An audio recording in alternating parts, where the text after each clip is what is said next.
This is Johnny O. He's out here flying. He's one of the pilots. And tell me first of all, what class are you flying in? Actually, I'm flying basic class.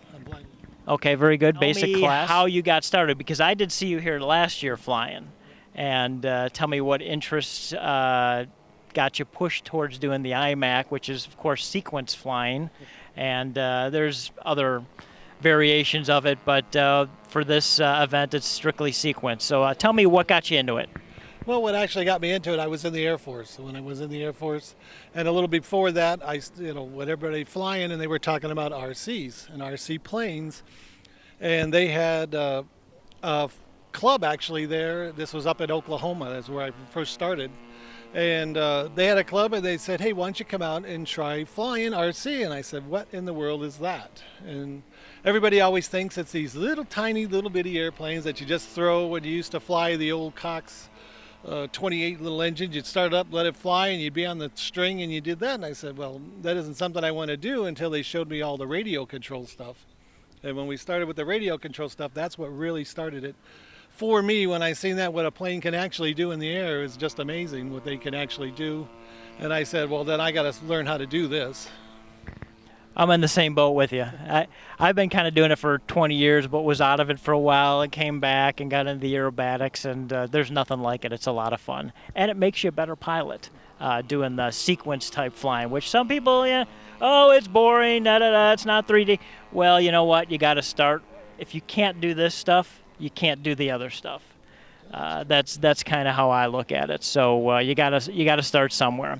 Now you brought this beast along, which Ultimate biplane. the old Ultimate, and I remember seeing it last year because I took a ton of pictures of it flying, and you weren't going to bring this.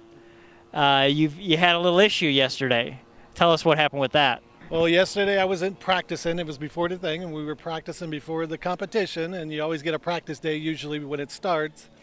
And I was flying. I took it up one time and flew great. It was terrific. And then the next time I was taking it up, all of a sudden the whole plane, the back end actually started coming apart.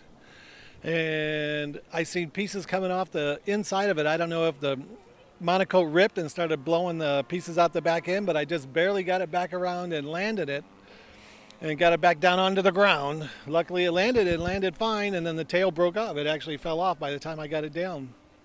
So the reason why I wasn't going to bring this biplane was because the engine in it was out.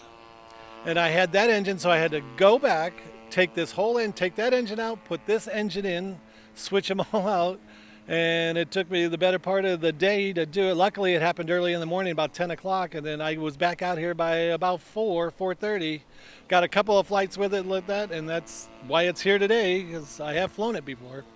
So you pretty much pulled like a NASCAR NHRA engine fix up, swap, and everything. And you know what? I know I should have been out here yesterday because that would have been good footage, seeing the pieces fly out. Oh, yeah, We hate to see the crashes, but for a guy that makes the DVDs and takes the movies, that's good business. But I fly them too, so I know it takes a lot of money out of the pocketbook and the pride. So, and you do a little something else on the side, actually. Well, I shouldn't say on the side, but tell us about that, because we need to include that in this DVD. Well, the reason why they call me Johnny O is because that's been my magic name for over 35 years, going on almost 40 years. I've been doing magic. I did it professionally for a short time, and now it's semi-professional into it.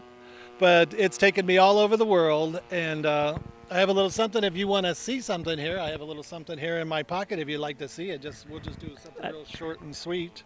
I would. Okay, here, I got a little shoelace here. I'm going to do it right here for you and the camera. And all I got is a little shoelace. It's just a little tiny shoelace here.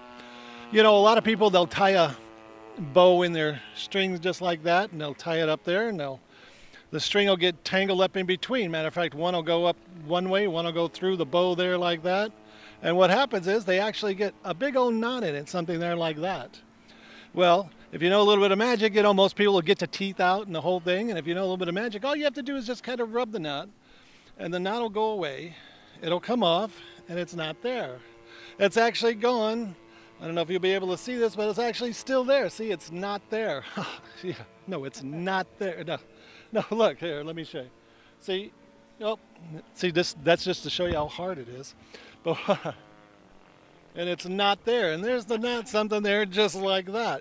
Now the amazing thing about the knot, though, is something really neat. Watch, if I take it and I put it down into my hand here, I'm going to just keep my hand here like this, and I'm going to string it through here.